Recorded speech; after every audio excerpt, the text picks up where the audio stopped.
Pentagon iravuga ko indege z'intambara za Amerika n'Ubwongereza zagabye ibitero ku birindiro 18 by'inyeshyamba z'abahuthi muri Yemen. Igitero cya kane bahuriyeho. Abahuthi bibasira Isirayeli. Undi abahuthi ni bantu ki kandi kuki barasa amato yambuka inyanja itukura? Abahuthi ni yihe ntego yabo?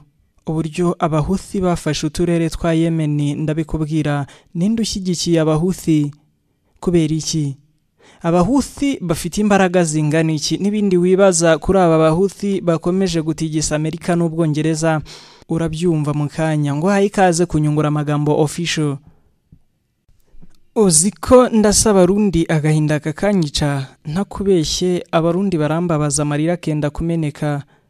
Aya ni amagambo y'umusirikare wa M23 kuva mu gitondo cy'uyu munsi kwa Risi yobowe na FARDC, Abarundi, Sadake cyane Afrika y'Epfo na FDLR ndetse na Wazalendo n'abandi baramutse barasa mu bice bya Sake bahasuka amabombe menshi. Amakuru aturuka ku musirikare umwe mu bari ku ruhembe rw'imbere mu rugamba uwo muri M23 nyine yabajejwe uko urugamba rwifashe. Mvuko yavuze Abanyafrika y'Epfo baraza bakarashisha imbunda z'imizinga n'izambunda ziremereye zisuka amabombe bagapfa kurasa mu byerekezo byose, ugasanga turi kwiruka dusaba abaturage kuva mu mazu bakihisha hanze kuko amazu yabo hafi ya yose aba yubakishijwe imbaho. Akenshi amabomba agwa mu mazu yabo akabica. Rero nyuma yo kugerageza guhungisha abaturage, abasirikare basigaye bajya muri defense, hanyuma abaduteye iyo baje mu birindiro byacu turabarasa. Ati Abarundi rero nibo bohereza imbere, ubundi FDLR na Wazalendo na FARDC basigaye baguma inyuma.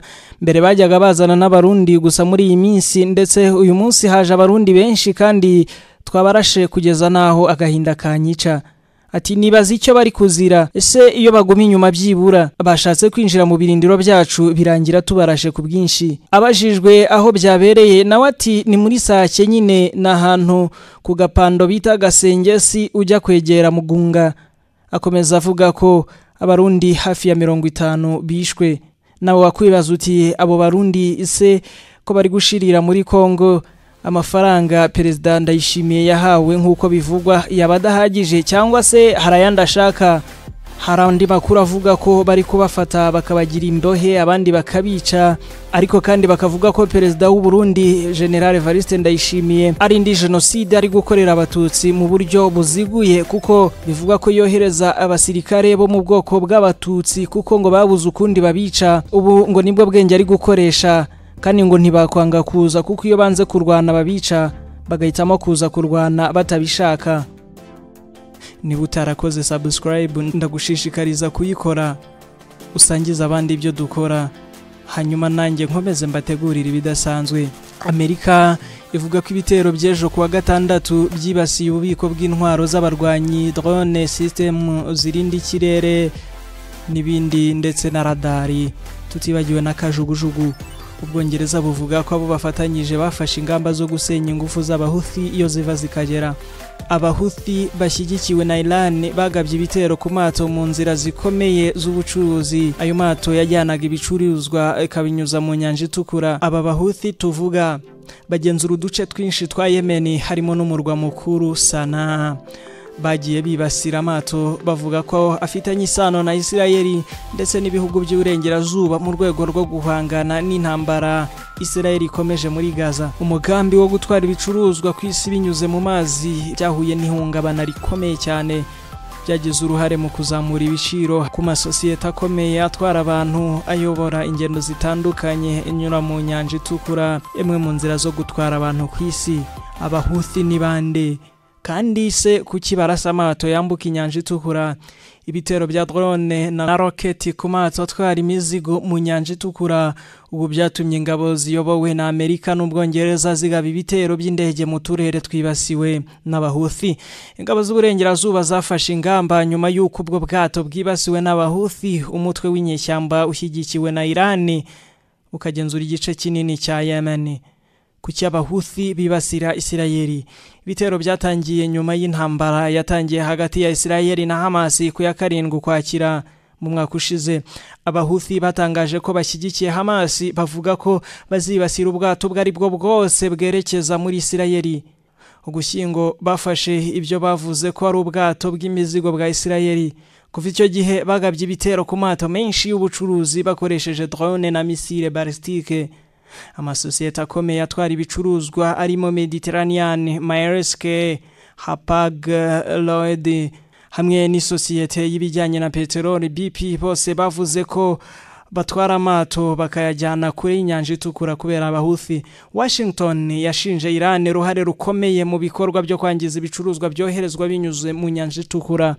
Mu gushyingwa muri 2023 inyeshyamba z'abahuthi zafashe ubwato bw'imizigo buvuga ko ari ubwa Isirayeli mu nyanja itukura bajyana mu gace ka Yemen ku nkombe. Isirayeli yavuze ko ubwo bwato butari ubwabo kandi ko nta ba Isirayeli bari mu bakozi b'ubwo bwato, ariko amakuru ataremezwa neza avuga ko nyiri ubwo bwato ashobora kuba ari Isirayeli.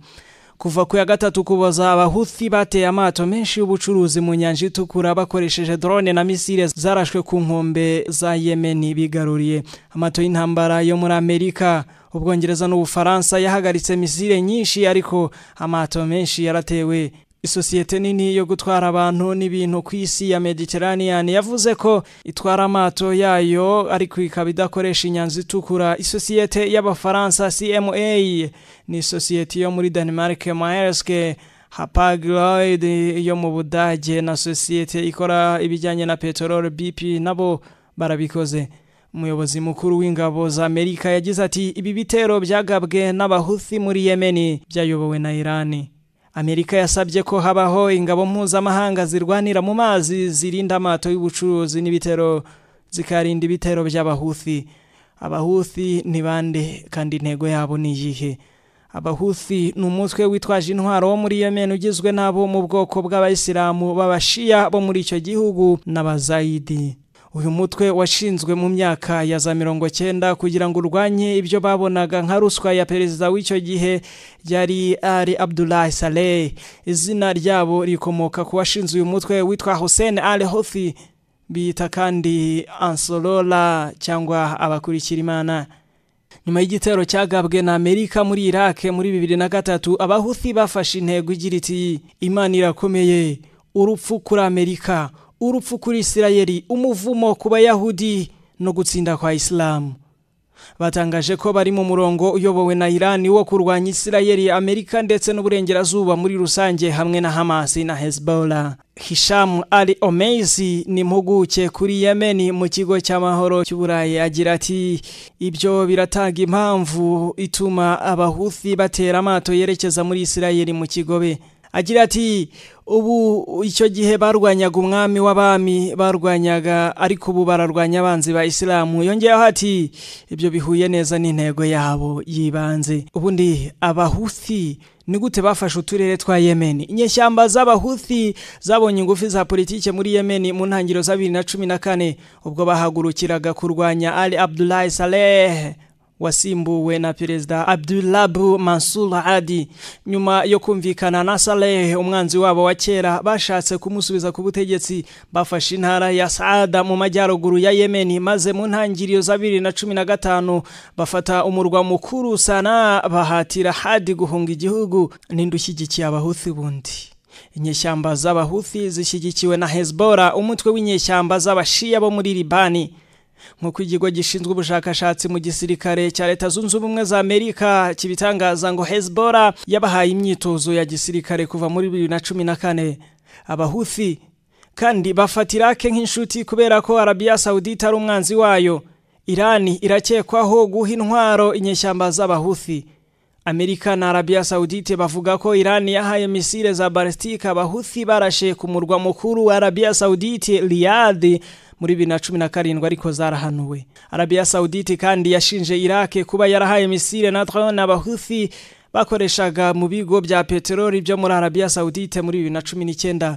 Inyeshyamba z'abahuthi zarashe ibisasu bya misile ibihumbi n'ibihumbi kuri Arabia Saudite ndetse nabitera mu turere twa Leta Zunze Ubumwe z'Abarabu. Ikwirakwizwa ry'izi ntwaro zarenze ku masezerano y'umuryango w'abibumbye. Iran yahakanye ivuga ko itigeze bikora. Abahuthi bundi bafite imbaraga zingana iki? Guverinoma yemewe n'inama y'ubuyobozi ya Perezida Abdullah Mansur Hadi yimuye ubutegetsi muri Mata muri 2022 kandi aho atuye ubu ni mu mujyi wa Riyadh.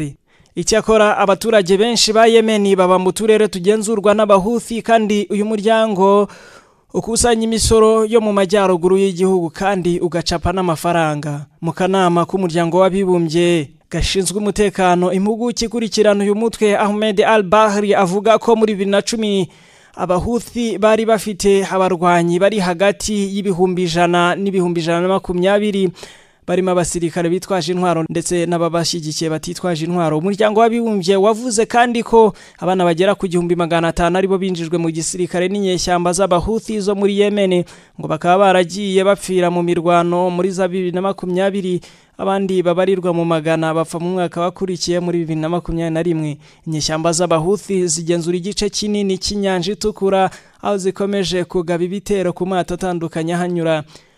Ali Omeizi avuga ko ibyo bitero byabafashije mu biganiro by'amahoro bagiranamo na Arabia Saudite.